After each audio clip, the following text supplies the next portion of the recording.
Hello, my friends. I just finished reading Lord of the Flies by William Golding. I've read this book once before, I think when I was in 6th or 7th grade. I can't remember entirely. That was way too long ago. And let me tell you, this book hits differently when you're an adult. But before I get too far into it, let's go.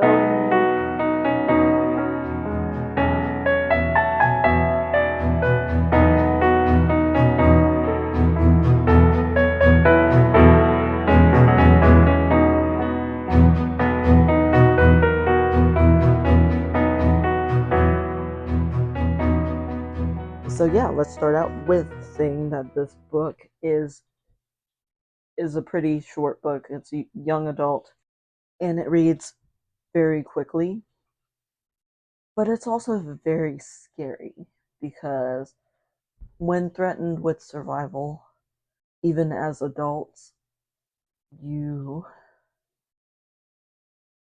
fail to see what happens and, chaos ensues. Well, these are a group of kids from anywhere between 5 years old and 12 years old. Unfortunately,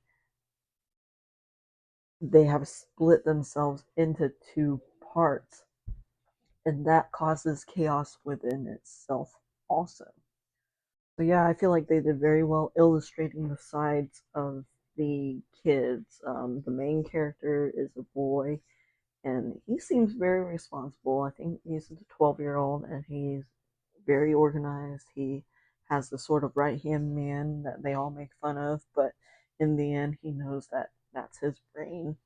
But like under stress and under duress, and like with the complication of survival, obviously, you get all these kids that are going crazy slowly, imagining things or trying to look for food and all that stuff. So it all it's just a bag of chaos. I think the thing that makes it different from when you were a kid versus when you're an adult is that you see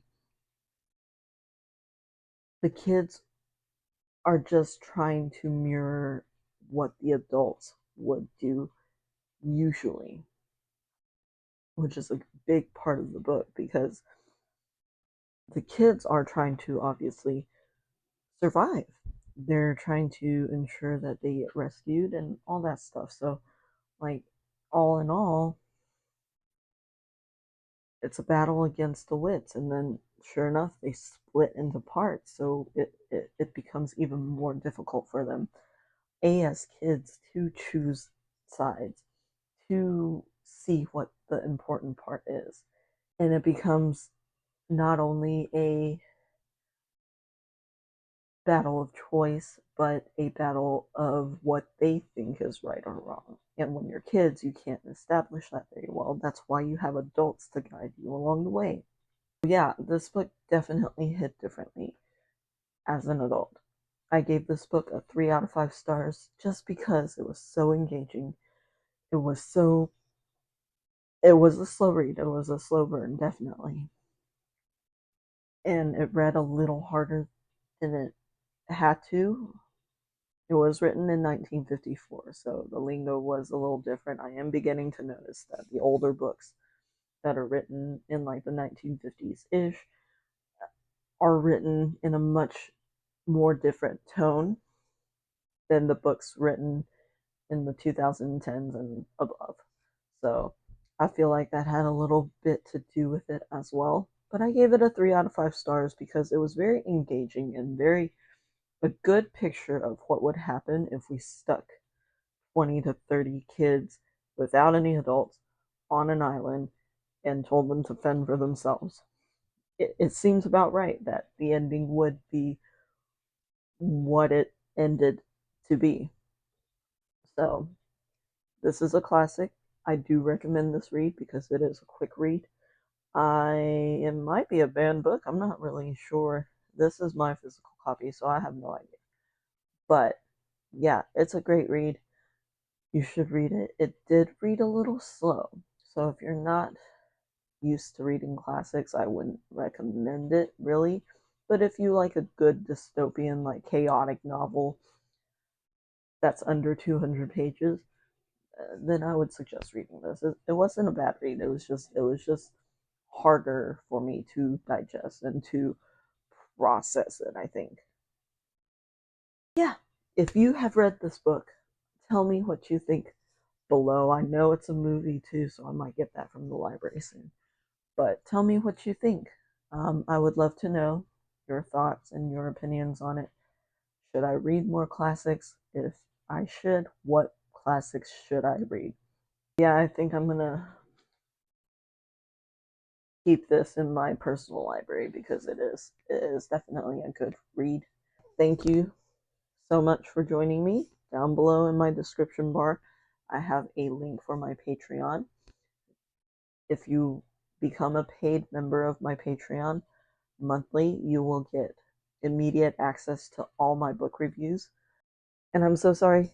Thank you, Robert Willem, for being the one and only patron paid member of my channel. Thank you. I appreciate you. Thank you. High five. Also, down below, you can buy me a coffee. And then, even further down below, I've got my Etsy shop, which I sell blind dates with books. So, you should come check it out and maybe buy something. All proceeds of all three of those help to grow my channel and make it so that I can film more and better content. This isn't what I want to be doing for like real life, but this is something that I want to do on a regular pretty part-time. So any of clicking any of those links and helping me out would definitely do. But if you can't do any of those, like, share, subscribe, comment, all those help my engagement. And if we get my engagement up, it helps me. So any of those help. I appreciate you being here, and I can't wait to start a new book. Have a great day. Bye.